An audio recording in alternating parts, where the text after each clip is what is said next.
Hey, what's going on? What's going on, everybody? Street Trade coming at you with this week's weekly trade watch list, looking at an hourly chart of SPY. Let's get right into it. For the second week of December 6th through the 10th, kicked off December trading last week. Now we're ready to kind of wrap up the month, wrap up the year for that matter. Anyway, we are going in. We see some pain. We've been seeing a little bit of pain to the downside. Market didn't rip continue to the 500 like we all had expect.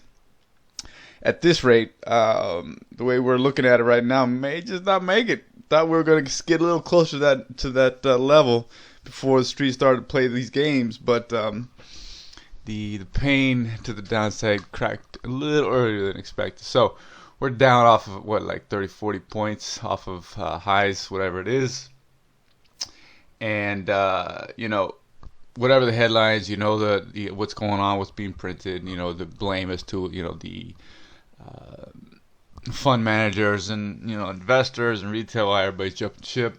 So I can kind of go into those details. We all know what's been printed, what's been feeding for these emotions to the downside. Obviously, all the moving averages getting cracked through. For moving average traders, 50's done, the 100's coming up. Whether that's going to hold like we saw back at the end of September, beginning of October, remains to be seen. Would be nice to see that thing blast right through to the 200 for the first time of 2021. Be a nice way to end the year, actually. For short traders, we would love that.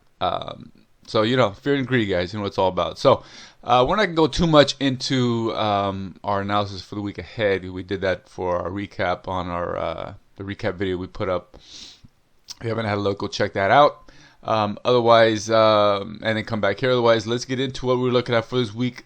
For this week's session, we got like a 10 or 11 right now. Really nice opportunities, continued pain for a number of securities that kind of showing their hand. Obviously, when the market's pushing, you can kind of slip and slide and kind of run with the market as it's keeping you elevated. But then when the pain begins, the ones that we're getting held up really start to speed up to the downside, and they kind of stick out, right? So keep that in mind. There's some securities that are still showing their weak positions, obviously on the technical side, of course, but fundamentals as well. So we're going to talk about what we're looking at for the week ahead. Obviously, our if this then that. Some really nice continuations that we caught this weekend that we're going to talk about right now. So let's get into what we're looking at for this week's session. Obviously, we have our levels already set. Every session throughout the week, we plot our pre-market highs and lows, and if they take out these levels, then we will put on risk. Otherwise, we just sit in cash and I'll wait. All right, guys. So let's get into what we're looking at for the week ahead. Let's go.